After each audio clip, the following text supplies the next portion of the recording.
Scooby-Doo, Scooby-Doo, Scooby-Doo. On this episode of the History of the Chorus podcast with Curtis and Josh, we take a look at the band from, well, you guessed it, Canada, known as Silverstein.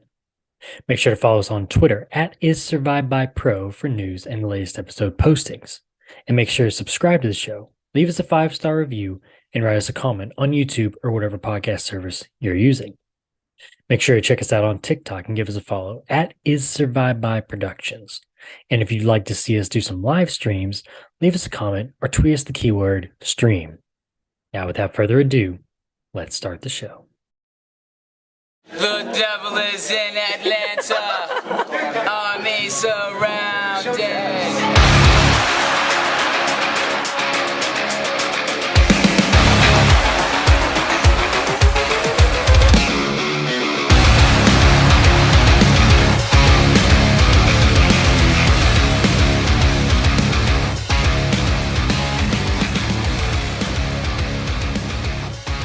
So ironic that a heart made by man, when broken, is easily fixed, but a human hurt can last a lifetime.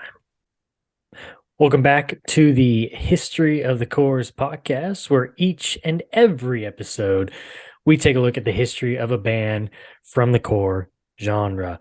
I'm Curtis, and with me, as always, is this guy over here. This guy right here with the beard and the little beanie on and the DJ headphones, bobblehead Josh. What's going on, man?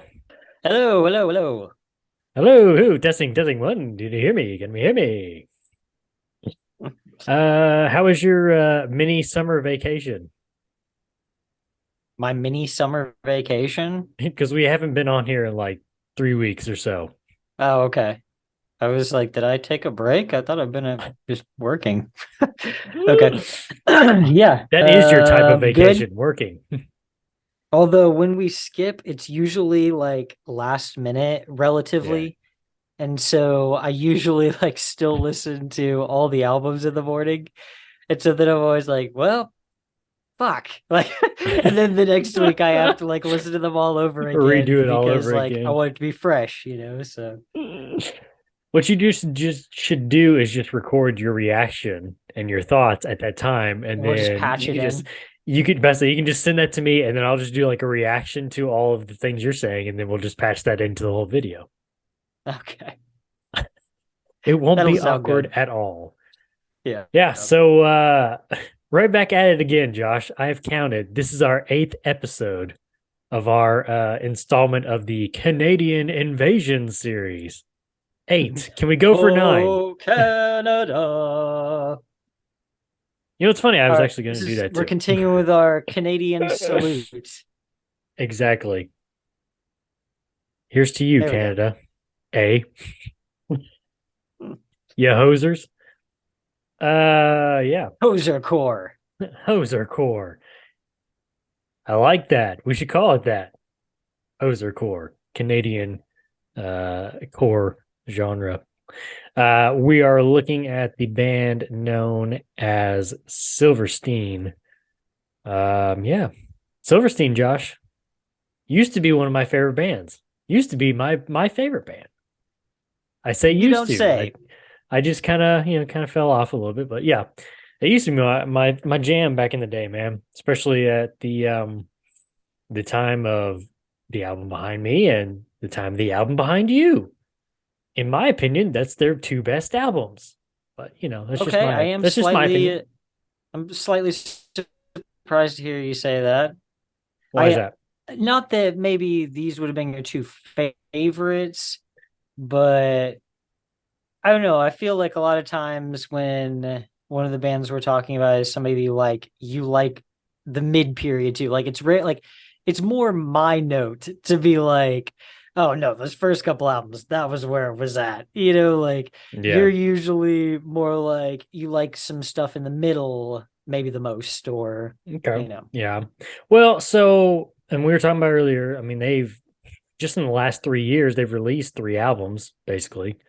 So I would guess like their mid discography would be around like short songs. What's it called? This is how the wind shifts, and I am alive. I am alive in everything I touch. I like I am alive in everything I touch. Short songs was okay. Um, and this is how the wind shifts is it's all right. I haven't listened to a whole lot of that one. Um, but I definitely they kind of started losing me at arrivals and departures. That's the one I was kind of like, oh boy, this may be going downhill here. I can't. You're on mute. I think you're on mute. Yeah, that's what I was going to ask you was what was the last one that you really felt like, I don't know, that you were really into, and was it Discovering the Waterfront? Well, no. So these two albums I really like. Of course, we got into them at Discovering. When Discovering came out, that's when we really found out about them, really got into them. It Hmm. takes a dip at Arrivals and Departures. I really like Shipwreck in the Sand. That was a good one. Um, Rescue, it kind of went back to Arrivals again. It was kind of like, it kind of took a dip for me. And after Short Songs came out, I moved on. I grew up and I kind of moved on and started finding some different music that I liked better. And so I didn't really get to listen to This Is How the Wind Shifts, just a few songs here and there. But then I came back to 2015's I'm Alive and Everything I Touch, and I thought, okay, I'm going to give it another shot again because it's been a while. And I really like that album. I am Since alive. that, I am breathing. Everything I touch is yeah, slowly bleeding. yeah, exactly. um, but yeah, after that one though, like the 2017 one and up to now, I've heard little bits and pieces here and there, and from what I'm hearing personally, I'm just not digging it. Okay. And I told you, I said some of it, especially the newer stuff, has kind of gone a little more digital, and I'm not a fan of that. Too digital. It's too digital, man. I'm okay with just a little digital, but too much digital. Yeah, that's a different thing. So yeah, it Yeah, kind I'm of not into that their either. discography is like a little It's bit a like a fine roller line for me. coaster for me.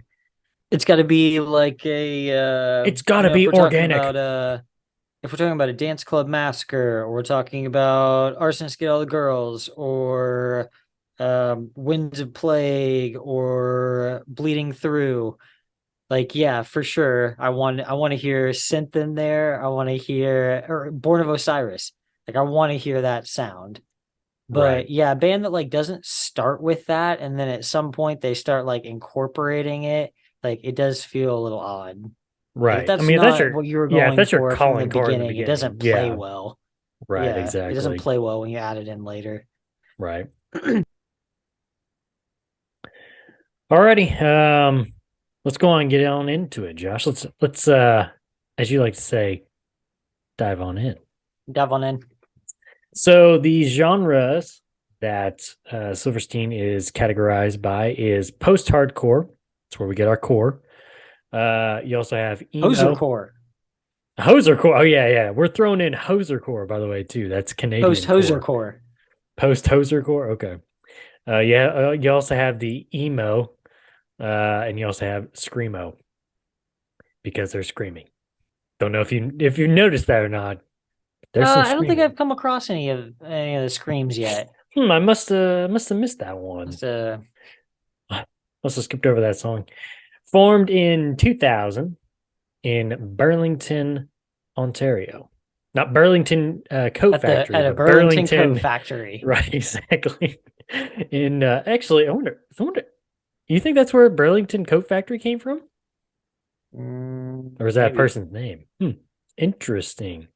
Huh. Formed in 2000 in Burlington, Ontario by Shane Toll, Josh Bradford, Paul Kohler, and Richard McWalter. Now, we teased this on the last episode, if you watched it all the way through.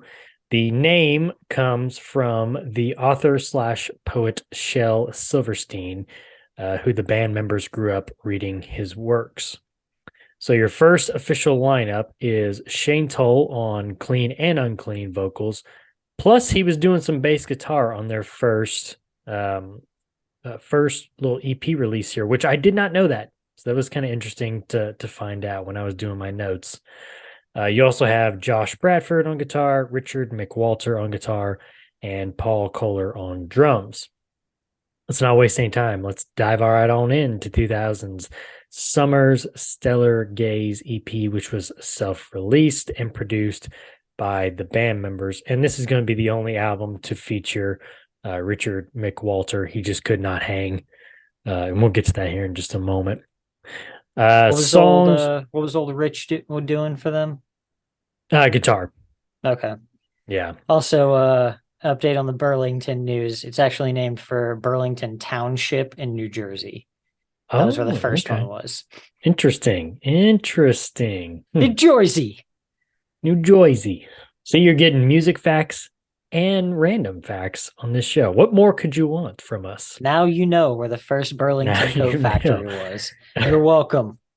Entertain your friends with useless knowledge at parties. So songs on this first EP include Waiting for Years, Wish I Could Forget You, Friends in Fall River, Summer Stellar Gaze, My Constellation, Forever and a Day. Now, out of the 6 songs here, 4 of them are going to be re-recorded and used later on. The only 2 that don't get re-recorded is Summer Stellar Gaze and My Consolation. Obviously, it's an EP, demo EP, or whatever you want to say. Self-released, self-produced, really not bad quality. I'd be interested to see. I couldn't find out like where they recorded at, but I would have been interested to see if it was just like in somebody's basement or home studio, or if they actually were able to sneak into some like small time local studio there. What'd you think about that? The sound quality and even the songs, Josh? I thought it was pretty good. I listened to it last week. I didn't re-listen to that one this week. Yeah. But yeah, I mean, I remember it's one of we've had a couple of those EPs where we're like, oh wow, this is actually pretty legit really for an EP. Yeah. Yeah. Pretty solid quality. I don't expect much from your first EP. No, for sure, yeah. I want to almost hear that like the bones are there, Right. I was gonna say, you almost come in just like expecting to just be like a mess in terms of like production, like really trying to have to like listen for all the instruments and everything, because it's just you feel like it's probably just gonna be all mashed together. Yeah, it's probably recorded on like one mic, like drums are probably mic'd on like maybe 2. So if you're lucky. Yeah, if that. Yeah. Yeah, it's an EP, that's for sure. It's an EP. You got the bones there. I mean, for sure, there's potential, and obviously they re-record 4 of the 6 songs to use on. I think some of them actually go on this next EP, and then some of them go on to the first full-length album. So they have something going there. Like I said, I didn't realize that Shane did vocals and play bass on this album, which was pretty interesting to me. I did know that he played bass, but really, okay. Yeah, I didn't know that he played on this album. I've seen him. That. I've like seen videos of him playing, I think. Oh, really? Okay. Maybe just like pictures or something, but I knew that he played bass. Interesting. Well, that's the first EP, 2000's Summer's Stellar Gaze. With the band playing local shows, they decided they needed a full-time bassist. Instead of Shane having to do that, he wanted to focus fully on clean and unclean vocals. So a local fan of the band. He had to be able to focus on doing this. Exactly. Rocking back and forth. Yep. Yeah. It's what was the we were talking about. First one that comes to mind is I was telling you about Anthony Green from Seosin and Circuit Survive, his style, and then you looked it up. It's like he kind of cups the microphone kind of weird, and then kind of, it just he looks weird doing it. There was somebody else though that I thought you were giving us like play by play on like how they did it. I don't remember who it was right off the top of my head. I thought it was him. Well, maybe you did that one, but I thought you did a different one too. Oh no, maybe not. Well, now you did Shane. Do Shane again. It's like so forceful, like each way. Like, Right. It's like he's wrestling a ghost from the yeah. microphone. Like, give that microphone back. That's a good way He's to wrestling the describe it. vocalist from the Mars Volta in the video for Goliath. Yeah, there you go. Yeah. And I feel like I think I described Anthony Green like he's making love to the microphone. Yeah, he's He's yeah, caressing it like, hey he's a little baby. too he's a Yeah, little too in it's there. just weird, man. Anyway, back to Silverstein. Local fan of the band, Billy Hamilton, learned of the need for a full-time bassist via a message board called the 905 board, a message board for local musicians up in Burlington, Ontario. Now, after being taught the music, the band Burlington, wrote New up Jersey. Burlington, New Jersey. I did say Ontario though, right? You did. Okay. After being taught the music the band had wrote up to that point, Billy would make his debut with the band on Boxing Day, the day after Christmas, if you're not familiar with that, uh, December 26th, 2000. For Richard McWalter, the short ride of playing in a band was over as he decided to further his education by majoring in engineering at college in Victoria, British Columbia. Boo! Bettering yourself. Boo! Sell out. Dude, what the hell is Boxing Day? I don't know. Why do they call it Boxing Day? It's one of Isn't those it Canadian something? things that Oh no, like but isn't it kind of like isn't it supposed to be like boxing, like you're boxing up like the decorations from like Christmas? I always thought of it as like boxing, like, sport, but right. I think it might be something Holiday along the lines of celebrated that. after Christmas Day, occurring on the second day of Christmas tide. Though it originated as a holiday to give gifts to poor people, today Boxing Day forms part of the Christmas celebrations, with many people choosing to take advantage of Boxing Day sales. Okay, so originally it was a day that you give presents or like food or whatever to poor people, Poor in the people. spirit of the holiday. You just had a great holiday. Now the next day, we're Give going to it take back. care of the less fortunate. Exactly. But I love how here it's like, but yeah, now people mostly just make it like a second Christmas. Like, what the fuck? What the fuck, Forget the poor Canada? people, man. That Oh is boy. rough. Yeah, that's some rough stuff, man. Still though, Jesus. what's the boxing part though? What a noble beginning. It does not say. Hmm. Yeah, it Seems doesn't say interesting. like why purpose of Why that Boxing name? Day. Okay, so the name comes from a time when the rich used to box up gifts and give them to the poor. Okay. Boxing Day was traditionally a day off for servants, a day when they received a special Christmas box from their, love the way they put this, masters. Their servants would also go home on Oh Boxing boy. Day to give Christmas boxes to their families. Awkward. Jesus. All right, we're done with Oh Boxing man. Day. Move on. So what have we learned so far? Burlington Coat Factory originated in Burlington, New Jersey. That was the first one. And Boxing Day is basically Used to be a a noble crappy holiday. holiday. Used to be a good Yeah. holiday. Now it's a Used to be a crappy noble holiday. holiday. Now it's another selfish holiday. Yeah. Yeah. Okay, yeah. So Richard McWalter left the band, gonna go be an engineer.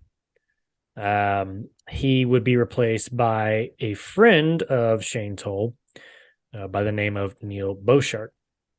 Now, with a new guitarist and bassist in the band, the group would record their second EP entitled When the Shadows Beam in 2002 from a small label known as Giving Tree. It would once again be self produced, and obviously the first album with Neil Boshart on guitar and first album with Billy Hamilton on bass.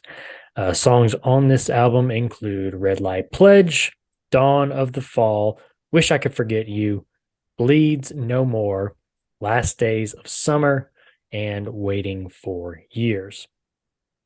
The Waiting for Years, what's the other one? Waiting for Years and Wish I Could Forget You. Those are the two that were re-recorded from the first EP and re-recorded for this EP. And then you've got Red Light Pledge, Bleeds No More, and Last Days of Summer, and Wish I Could Forget You. They're going to be re-recorded for the next album. Good Lord. So much re-recordings. Yeah. Let me ask you, obviously, overall what you think of the album, but what do you think of this version of, actually, before I say that, let me back up. If you noticed, they didn't really do, if at all any, screams on their first EP. It was all Mhm. just singing. Now you get introduced into his unclean vocals on this EP. The Bleeds No More song on this EP.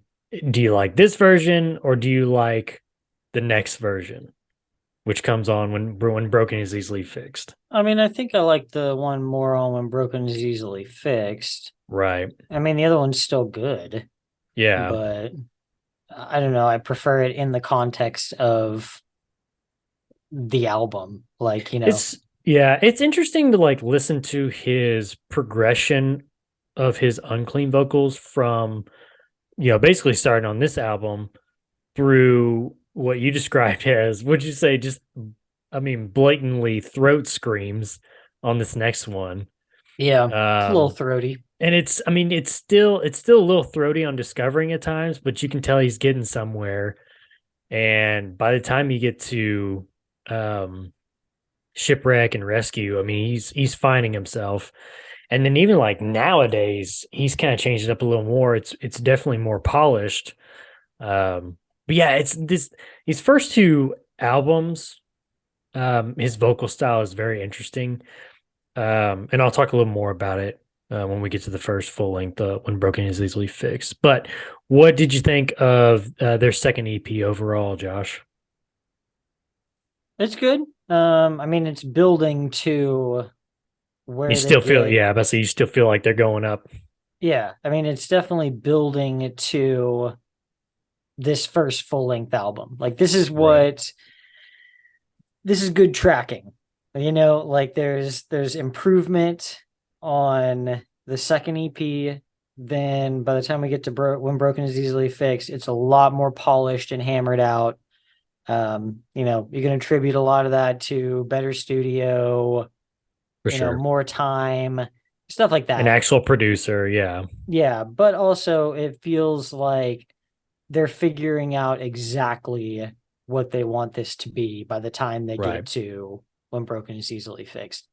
Makes me wonder if like originally with there not being any screams on that first EP, if they were just gonna be like, hey, we're not, if they weren't even gonna go in that direction, then like what possibly changed their mind to decide, hey, we want to put screams on this next album. Maybe it was something, musically that they found within the 2 years between the EPs. I don't know. It's kind of interesting though. Yeah.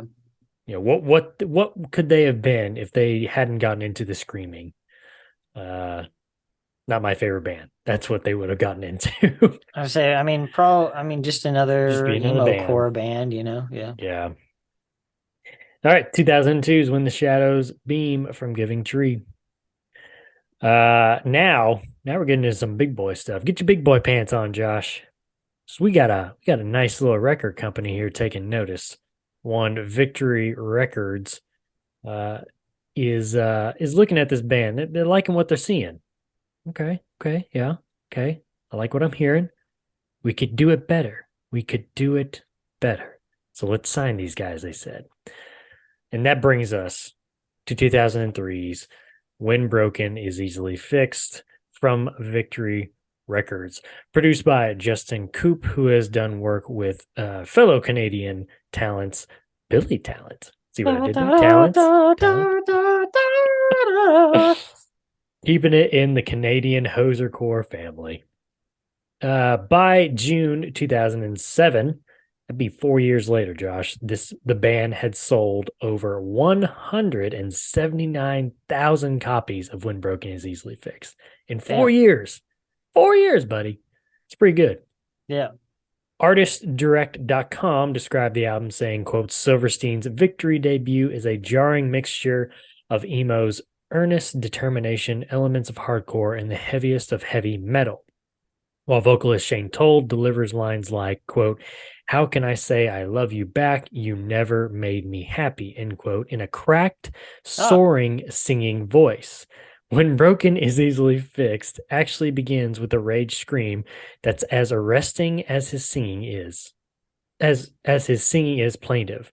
Musically, the LP is dominated by the dynamic shifts and driving melodies of emo. But Silverstein's membership was derived from existing hardcore, metal, and punk squads, and these fragiles are never very far from view. Last Days of Summer begins as a June day ends with shuffling percussions and gently strummed guitars. But just as the fragile strains of a violin drift in, Toll's growling, scarred alter ego appears behind his singing self. End quote. Describe for the listeners here, Josh, who may never heard this album before, what they're going to be getting into vocally, Unclean specifically. I mean, when I say throaty, I feel like you're gonna like a lot of people are gonna think like a lot heavier, like throat screams. But I don't know, he has a very like airy kind of throat scream. I feel You know what like I it's mean? very yeah, I feel like it's and not in a bad way, but I feel like he's forcing it a lot on this album. And for me, I've always kind of like I almost kind of describe it as like I can see his vocal cords just tearing every time he screams on this album because it's just so like raw and just like uncontrolled. I mean, I feel like he doesn't you can just tell he doesn't really know how to control it. He's just doing it, you know. Yeah, He has no yeah, for proper sure. training. But go ahead. I think there, like, especially back then, though, there was a lot of that Oh, for sure, because yeah. there wasn't like really a technique built around any of that yet. It was just like, yeah, getting up there and yelling and screaming and just kind of in its rawest form, you Who know. can And do it the I think gnarliest, yeah. you saw a lot of vocalists like go down from that eventually, you know. And probably like the most notable one is Sonny Moore from First to Yeah. Last, you know. Who? Um, Sonny Moore. Who's that? He's Sonny Moore from First to Last. Well, I know a Skrillex. I Yeah, don't know no, no he didn't Sonny go on to Moore. do anything after From First to Last, actually. Oh man. Um, yeah, no, but him for sure. Like he went down after the Heroin album, and then he, in my opinion, never truly recovered. Like his No, voice still sounds like off to me, just even like talking. So, and he had to get like lymph node surgery, I think. man. Yeah, I think he fucked up one of them pretty bad. Yeah, it's gnarly. But, I'm surprised, I mean, that and who knows, I mean, how much damage Shane did on his vocals just on this album. But I mean, again, I like his uncleans now. He's very polished. I mean, he's obviously worked on it. Now, how much right. work he's really put into it and had to, you know, really put into it, who knows? I mean, he may have really had to, come from behind to really keep it good and legible and everything like that. But yeah. What do you think about instrumentally, Josh? Musically, what do you think? Um, I mean, I'm kind of in the same boat as you. These two albums kind of hit the hardest for me. And musically, like I am drawn the most to the drums in these two albums for sure. Paul's got like a very unique style. It's unique, but it feels like it's not unique to me. It's You know, unique, but he's it's got very relatively intricate stuff simple. though. Yeah, Yeah, there it's you like go. that's the thing, is like it I don't know, it's like relatively simple while still being interesting enough, you know, like it's Yeah, just complicated enough in places I mean, that's the thing with drummers, man, is like it's so hard to like nail that stuff down because is um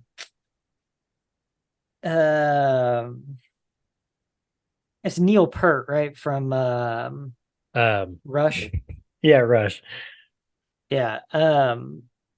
He like he's not the greatest drummer in the world, but he plays with like the strangest style and he like his own weird rhythm that like nobody else would write. Right. And so it's that kind Who's of got a deal, massive drum set like him too, though? it's very hard to gauge drummers like on a scale like that because you might be way more technical and better all around, but you can't play the way this guy plays because it's Yeah. hard to explain. I always think of like Daniel Davison because like his style, especially like on early Norma Jean, is so hard to like pinpoint like what it is because it's like I don't know. He's like he's got his own time, you Yeah. know. It's so weird, but yeah, Paul has always been one of my favorite drummers growing up.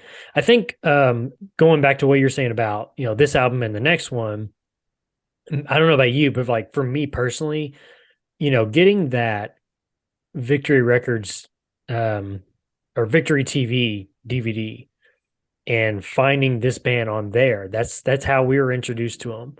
I think my first song that I heard was "Smile in Your Sleep," and then I heard "Smash Into Your Pieces" with the music videos on there. But like to me, like finding that band among others too, that was a big point for me in um my musical journey and like finding these different bands along the way. It really kind of started with that DVD, and Silverstein was a big part of that too, because from Silverstein, you find this band, that band, so on and so forth. So I think that's why like I gravitate a lot to discovering the waterfront and when broken is easily fixed the most, besides the fact that I just really like the music in general too, you know. Yeah. So but yeah, like I said, I don't know about you though, but Show the picture. the picture, what did I do with that picture? Got it around here somewhere. Banter for a second. Do do do do do. It's a famous photo. The Um, famous photo. famous photo of Curtis with said drummer for Silverstein. I don't know. I don't know if you'll be able to see this. Maybe. Hold that bad boy up. There's the bad thing. So Oh, there's oh, it's a Paul, picture of right? Paul. We There's can see Paul, that Paul right? is there. Right. Now here comes the scary part though. There's me. It's crappy. It's Oh. hard to see, but oh my goodness. Man, the bad thing is you can't see the Uh, thick bowl cut hair. oh Uh, yeah. Good night, man. And Paul That look was like you could be brothers. 2007. Yeah, that was crazy. I don't even know how I got this photo. Like, cause it's like an actual photo. I don't know who took the Right. picture or what. Yeah, Yeah. creepy. Huh. Now that I'm thinking Uh, about that, how did you get that photo? Maybe it was one of those those old Kodak disposable ones. Maybe. I don't remember carrying one around at that concert though. Right. Yeah, that's weird. I don't know. I thought maybe I took it on my cell phone, but that's a pretty good quality for a cell phone back in 2007. Yeah. I And had iPhone before iPhone was a you have an thing. actual printed photo. This is an actual printed photo. Yeah, so This thing you I don't can't see know. right now. Weird. Yeah. Hold on a second. Let me see if I can. Just splice it in. Just splice Yeah. in like a still image of the photo at this point.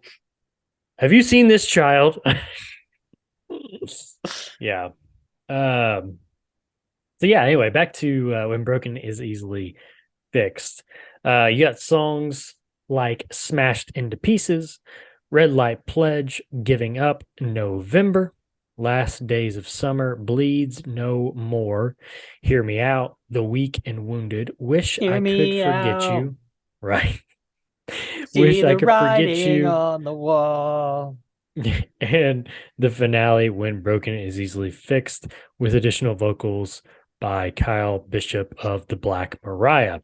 And I didn't know this, but apparently I have the 2004 reissued version on my phone because I always thought that the album ended with Friends in a Fall in Fall River and Forever in a Day, but apparently it really ends with When Broken Is Easily Fixed. Yeah, Yeah, I those didn't are know that. bonus tracks. Yeah. Yeah, didn't know that. So that was another little I interesting mean, there's a nugget. noticeable change, like from like Is the there? end of When Broken Is Easily Fixed to Friends in Fall River. Like Okay. it feels like a bonus track to me. Okay. Hmm. I can always tell a bonus track.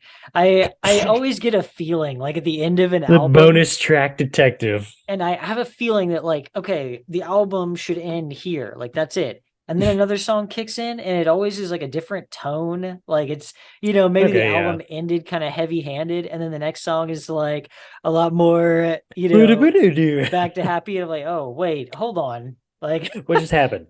something's wrong here. Oh boy. You got a favorite song or songs? I want broken is easily Um fixed. I know you used to be a big fan of November. yeah, I like November. What does it for Um you? Because I've tried figuring it out all these years, and I can't put my thumb on it. What is it that does it you for you in don't November? you don't like it? No, I'm not saying I don't like it. I like November. I'm just trying to figure out what does it for you. You ever have that when it's like somebody's like, "Oh, I like this song." You're like, "Wonder why? What Yeah, really does it for them? I don't know. What tickles their fancy?" I like how it starts. It's like kind of softer, and then Mm. it has the guitars like come in a little bit with the dun dun dun Dun dun dun dun dun dun dun. dun. Yeah, I don't know. Something about like the vocals in it, like, and then I don't know. There's just all of it together works for me. Like it's Okay. hard to explain, but the whole, I don't know. I just have always liked that song. Okay. Bleeds No More, Smash into Pieces, Giving Up. Um, I don't know why, but when I was listening to it this morning, I actually liked a lot more. I don't know, just a lot more than I normally do. I feel like it's never like a real standout song for me, but today, Hear Me Out really hit for me. Give So me it. yeah, Yeah. I Yep. like That's a good the one, man. I like the It's beginning of catchy, that man. It's song. catchy. Yeah. How it just like gets right into it. Yeah. Yeah. Yeah. It's a pretty catchy song. Um, is there a bad song in your opinion on this album? No, Is so this we can chalk this up to another one, just like Comeback Kid. We can just put it on and just go from A to B or A yeah. to Z. I mean, Speaking of Comeback Kid, my Spotify makes it so hard for me to just get through these albums sometimes. It gets to like the end of an album and it'll be like, ah, you want to listen to Wake the Dead now, right?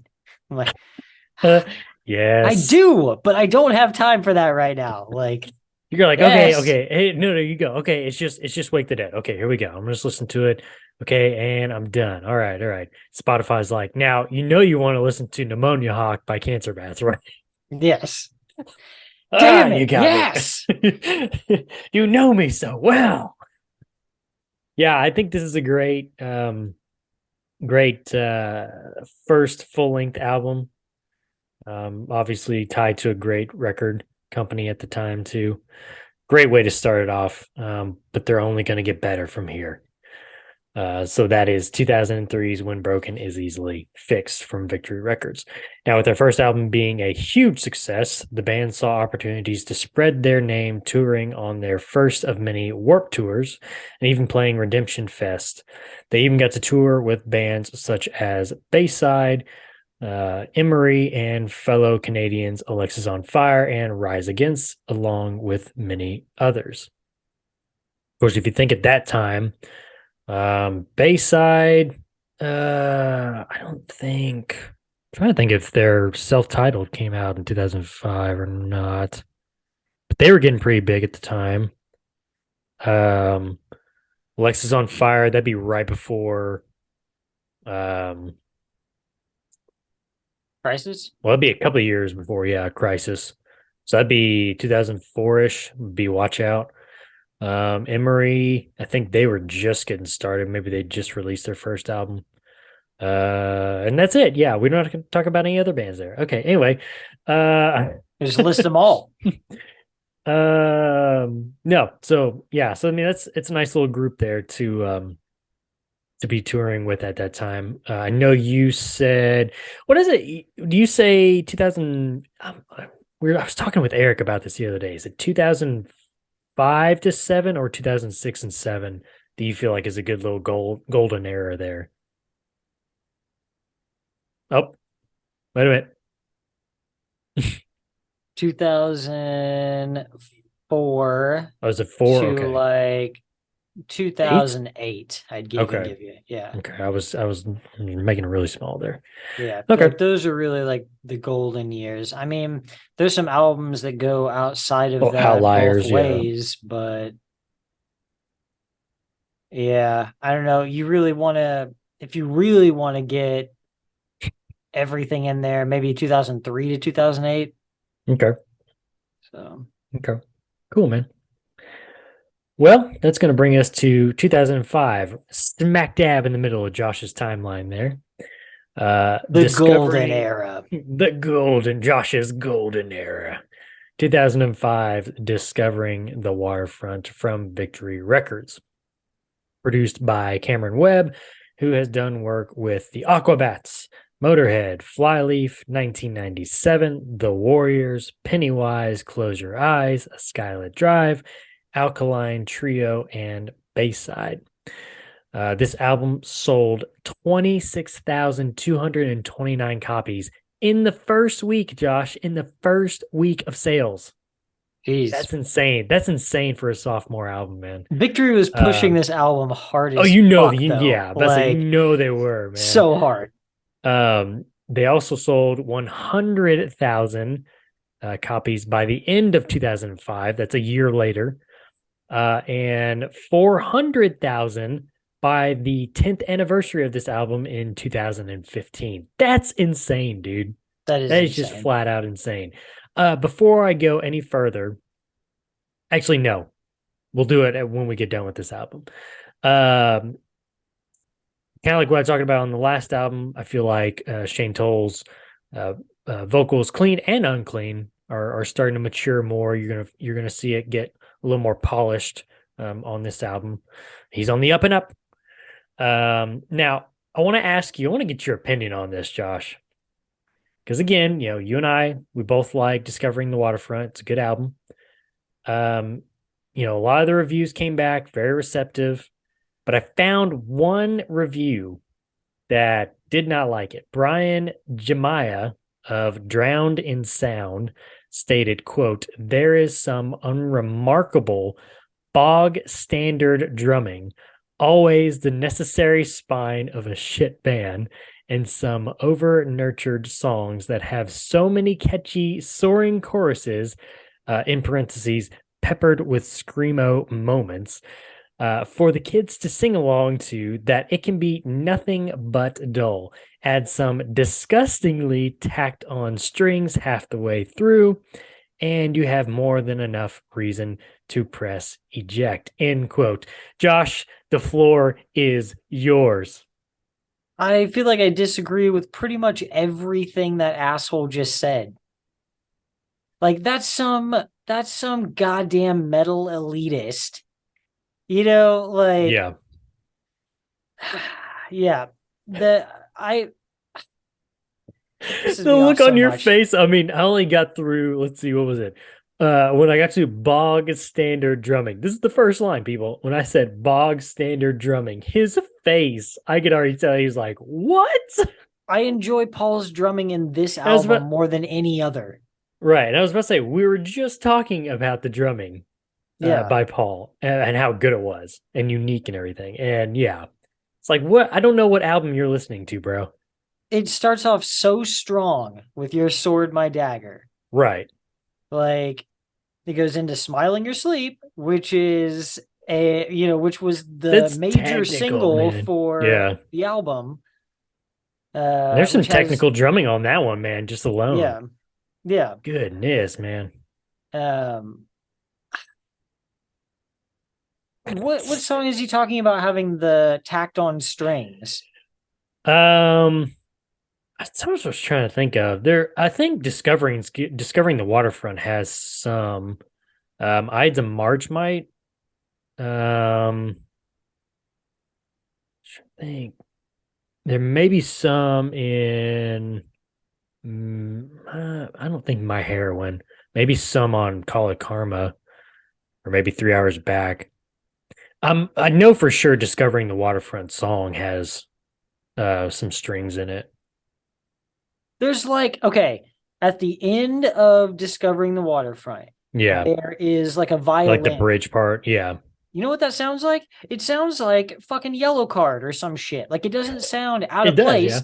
It that's sounds true. like they just got somebody to come in and play a song with them.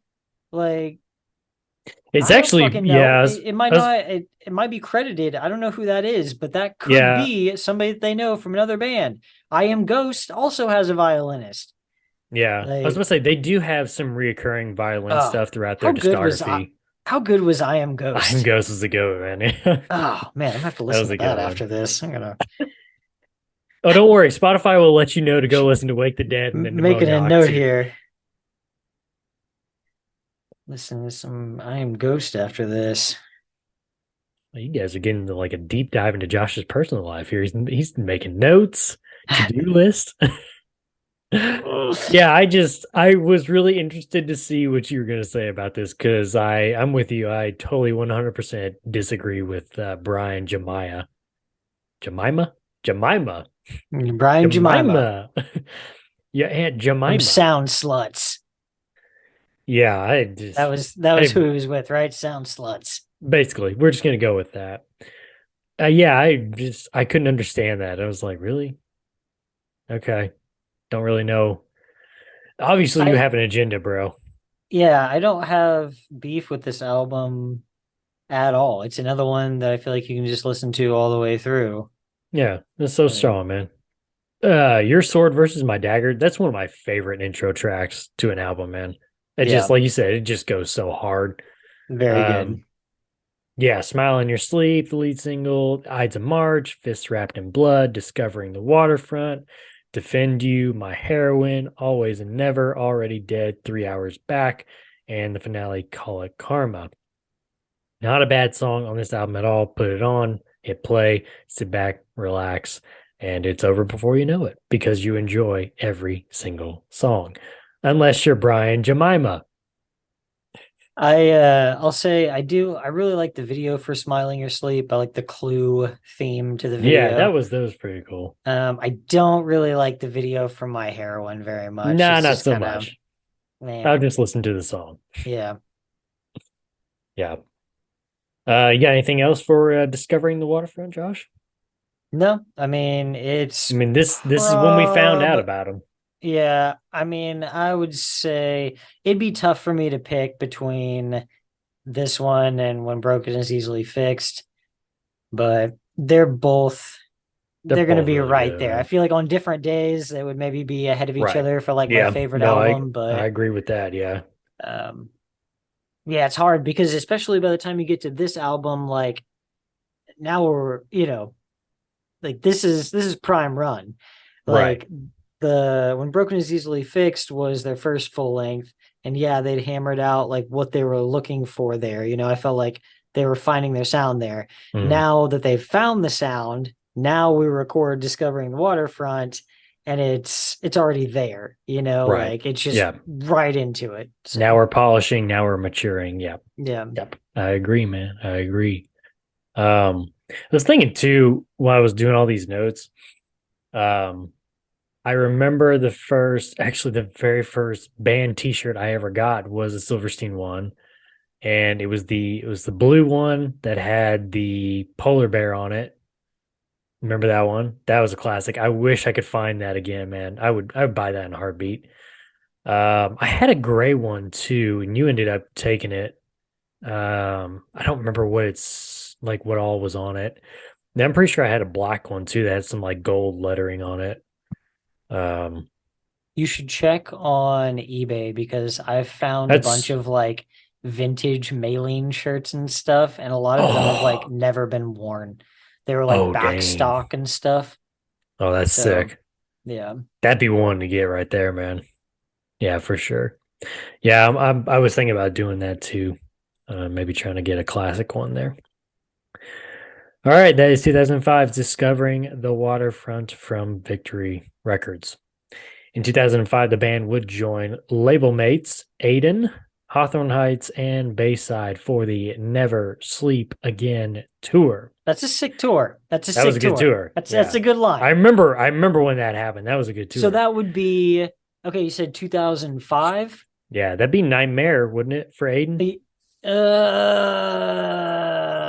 Okay. Yes. Okay. Yeah. That would have been right after they put out Nightmare. Hawthorne then is if you were only lonely, because that's how we got the DVD. was it? Had they? Okay. Yeah, So it would have been that album just came out. Nightmare Anatomy just came out. And then what album would that have been for Bayside? their self-titled, which would have been their Okay. sophomore album. Okay. Yeah. Damn. So yeah, That's a good tour. so- That's a good tour. Woo! The band would also tour on the Taste of Chaos tour. I had forgotten about that tour name. I don't even think that's a tour Taste anymore. of Chaos. Yeah, I forgot about that. While also performing at the Give It a Name festival. 2006 saw the band debut on the main stage of the Vans Warped Tour, and it also saw the band release the album 18 Candles the Early Years, which was a compilation of their first two EPs, which we already talked about, from the band, along with several live versions of songs from their first two full-length albums, as well as a remix of Smile in Your Sleep and a bonus cover song, Rodeo Clown, from the band Lifetime. Did you get to listen to that remix of Smile in Your Sleep? No, I didn't listen to the remix. Okay, I was going to ask you what your opinion was on that. Most of the remixes on any band I tend to stay away from. No, Especially like if this is not. I don't think you're. Go listen to it real quick, because I don't think this is what you're going to be expecting. So yeah, go check that out real quick. I'll move on here. 2 months after release, the album had already sold 20,000 copies. 20. Oh my gosh. See? Yep. Exactly. Yeah, exactly. It's like a dance. It's a dance, bro. We're having a dance off right now. You and me, bro. You and me. Yeah, let's get it. Let's get it. Need to be on YouTube if you want to see this dance off. you know that I'm thinking. Yeah. I'm thinking. Was that at all what you were expecting? No. I probably would have just like died laughing. Like if I would have. I remember the first time I listened to it, man, and I died laughing because I didn't know what the heck was going on. Yeah, I like some of these acoustic covers though. For My Heroine and Call It Karma. Yeah, that was like a good acoustic cover. Like, yeah, I agree. Did you hear what I said about 2 months after Discovering the Water was released? The album had sold 20,000 copies. 20,000 copies, man. Also in 2006, the band would be nominated for a Juno Award in the quote Best New Band category. Now, let's get to their third full-length album, 2007's Arrivals and Departures from Victory Records. This album is produced by Mark Trombino, who has done work with Jimmy Eat World, Finch, Motion City Soundtracks, Commit This to Memory album, and the Wonder Years Greatest Generation album. Was labeled as I was gonna say Commit This to Memory is my favorite Motion City album, but I don't know. I Am the Movie sits pretty right high there. up there. They're for right me. there. Yeah. Those are back-to-back albums, weren't they? Yeah, I Am the Movie is first. Okay. Yeah. This album was labeled as one of the most anticipated albums of 2007 by AP Magazine, and it sold 20,000 copies in its first week of sales. Said to be influenced by fellow Canadian band Alexis on Fire's recent release Crisis, which we did talk about that in the Alexis on Fire episode. Go check that out if you're interested in that band as well. Rob Sace of Rock Sound said the band followed Alexis on Fire lead and moved away from their roots, quote, in search of a more focused approach, end quote. As a result, it is said the album alienated some of the band's fans. Hey, right here, buddy, right here. I don't really know if it alienated me, but I mean, it just, I don't know. I don't like the full album. This is not one that I'm going to like the first two where I'm going to turn it on. I can listen all the way through. Shane Toll commented on the reaction to the new album, stating, quote, people didn't seem to latch on to it as much as Discovering the Waterfront. And I guess in a way, I understand that because Arrivals and Departures was personal. And in terms of production, we went for a stripped down rock record. It wasn't a super slick record like Discovering the Waterfront. There weren't a lot of guitar tracks. The drum tracks were pretty raw sounding, and there wasn't a lot of backing vocals. It was a rock record, end quote. And while after the record's release, Shane told on looking back at the album, at the record's release and production work, stated, quote, it's just our worst album, end quote. Woo! What do you think about that, man? They said Arrivals and Departures was their worst album. That's what Shane said. When did he say that? That quote was years later. It wasn't like right after the release or anything. How many years later? That's a good question. Let me look that up real quick. Because Banter. I want to hear some of these later albums. If it's after, I don't know. It's hard for me to say because I haven't listened to anything beyond this album. Really? Yeah. Okay. That should be fun. So I don't know. It'd be interesting to see. Does he say it after Short Songs? Does he say it, that far down the road? Does he say it on after This Is How the Wind Shifts? 2018. It's in an Holy interview. Shit. Yeah. So he thinks all of these later albums are better than this one. Yeah. That's crazy. Okay, well, I'll be the judge all the way of that, up to. Don't worry about that. I'll be the judge of that. Remember that. Write that down in your notes, your to-do list. God, because I don't hate this album. Like, it's not as good as the other two, but I don't hate it. It just takes a dip for me, man. For me personally, I like the first like 5 songs, and then once we get to like Still Dreaming, it starts to kind of take a dive a little bit. And I'm just like, I don't know if I can finish this record. Because I do agree that, like, with what he was saying about it just being what did he say? Where's the reduction? We went for a stripped down rock record. I mean, they basically were just saying it's just a rock record. It's just a rock record. And I feel that. And I've always kind of felt like that, I mean, I knew some people that liked it a lot. I mean, but at the same time, I knew some people that were just like, just another record, Yeah. I do like I said, I like the first 5 songs. You got Sound of the Sun, Bodies and Words, If You Could See Into My Soul, Worlds Apart, and My Disaster. But like I said, once you get to like Still Dreaming, Sand Will Turn to Glass is pretty good. Here Today, Gone Tomorrow, fun fact for you, is actually in memory of John Beats Houlihan, who was the drummer for Bayside, who actually died in a car crash while the band was on tour with Bayside on the Never Sleep Again tour. So that song's about him. You also have Vanity and Greed, Love with Caution, and True Romance, along with bonus tracks Rain Will Fall and Falling Down.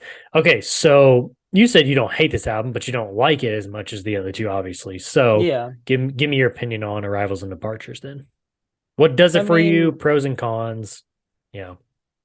I mean, I think everything you were saying is accurate. Like, it just feels like, I think the reason for me that it doesn't feel like a complete nose bomb is because it doesn't do anything new. It doesn't continue like the progression upwards, It's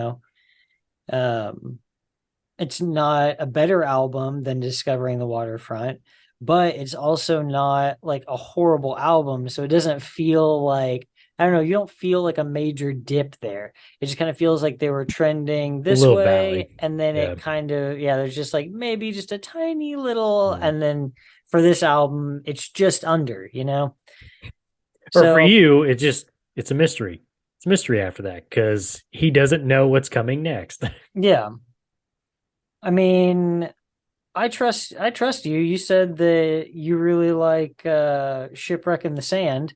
Yeah, I like So Shipwreck. I have a feeling that like there's still at least a couple of good albums to come. But I don't know, like I don't listening to this album, I don't see why he says this was their worst one. Like the others better be damn good because this is like an okay album. So if Yeah. any of them are okay or under that, then Well, that's I my don't other thing know. too. Is I mean, think about it again. That was 2018.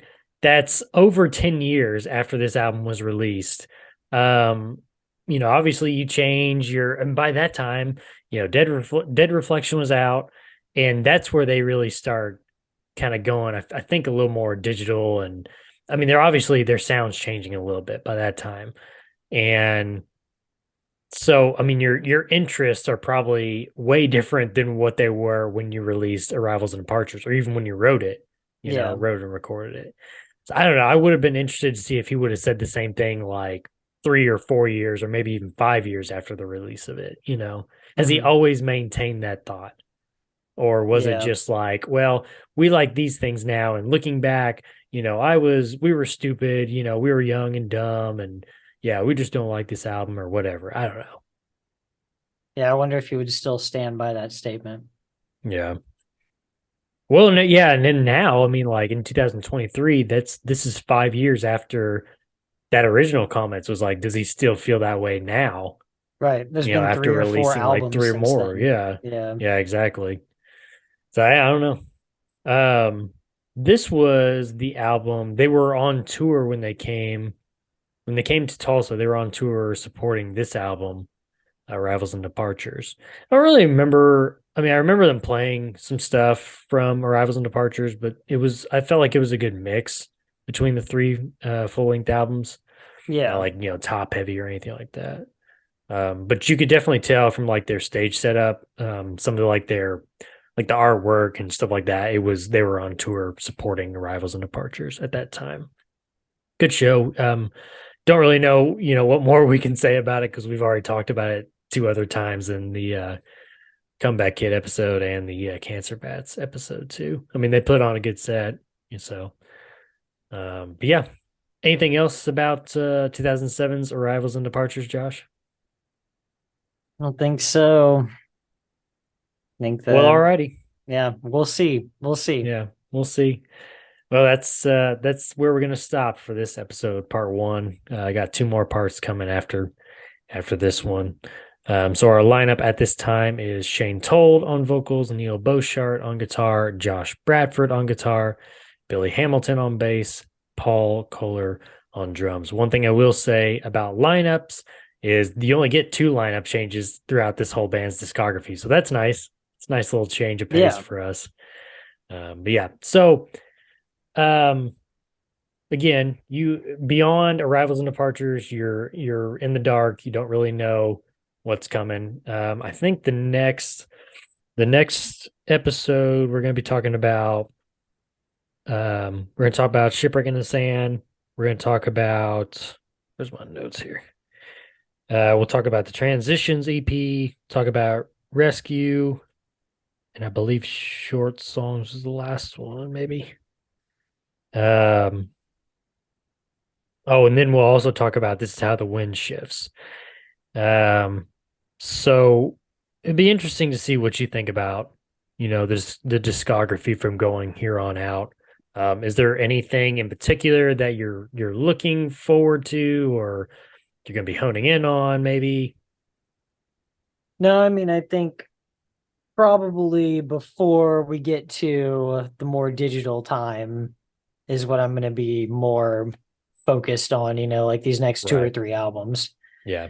I don't want to like lead you down and saying like it's all digital. It's not, but it's, I mean, it just seems to be that's the trend now with these bands in the core genre. I mean, even like Norma Jean on their last album, there's some digital stuff on it, you can tell. Yeah. And it's not as bad as some bands. But it seems to be a trend right now in the industry, Industry. So yeah. So yeah, I don't want you to think it's gonna be like, oh, it's all digital, or whatever. But yeah, there's some stuff kind of sprinkled in there here and there. So Okay. but yeah, we'll talk about that stuff when we cross that bridge, Josh. Let us cross that musical bridge known as Silverstein together, arm in arm. Here we go. Make sure to follow. Yeah, make sure to follow us on Twitter at @IsSurvivedByPro for news and the latest episode postings, not just on this show, but our other shows as well. We have the History of the Core's After Hours podcast with my other co-host, who is an avid listener of this podcast right here. His name is Eric. I sit down with him and we talk about some of the bands that me and Josh have already talked about. I think the latest one that we put out was Every Time I Die and Oh Sleepers, so go check out those. You also have the Red Right Hand podcast, which has covered all 6 seasons of the Peaky Blinders TV show, along with some little mini-sodes in between seasons to give you a little some history lessons there, which are pretty cool. We do have an episode coming up. Don't worry, we're going to be talking. It'll be short, nothing too long. But we do have an episode of that coming up, where we'll talk a little bit about the upcoming movie and Cillian Murphy and his role in that movie as well. We also have the Throne of the Dragon podcast, which so far has covered season 1 of House of the Dragon and soon to be season 2 when it gets released, I believe in 2024. We'll find out. Right at this time, we are in the middle of our Aegon's Conquest series, where we're talking about Aegon, the Conqueror, and his little adventures. Speaking of little adventures, look at little Sassy. First appearance on the podcast as well. It's usually the Tater show. She's a little it's time for Sassy, man. Yeah, a little adventurer. Where's Tater at? No, he's around here somewhere. Usually if she's up, he's up. Yeah, no, he's in here somewhere. He wants somebody to play around with. Boy, howdy, she is furry. I can't see him because of Megadesk. Megadesk. While you're also on Twitter, make sure to follow my co-host at Joshua Lynn Gary. Make sure to leave us a 5-star review and write us a comment on whatever podcast service you're using. And if you want to listen to us, here you go, Josh. This is your line right here. And see our smiling faces. Head on over to our YouTube page. Just search Is Survived by Productions. Oh my God. Too close. And that'll have every episode from all of our shows. That was Is Survived by Productions. Don't get lost in his eyes, people. It's very easy to get lost in his eyes. Subscribe to the channel and thumbs up the video. Alrighty, Josh, that's going to do it. Till episode 25, Silverstein Part 2. The 9th edition of the Canadian invasion. We'll see ya. See ya.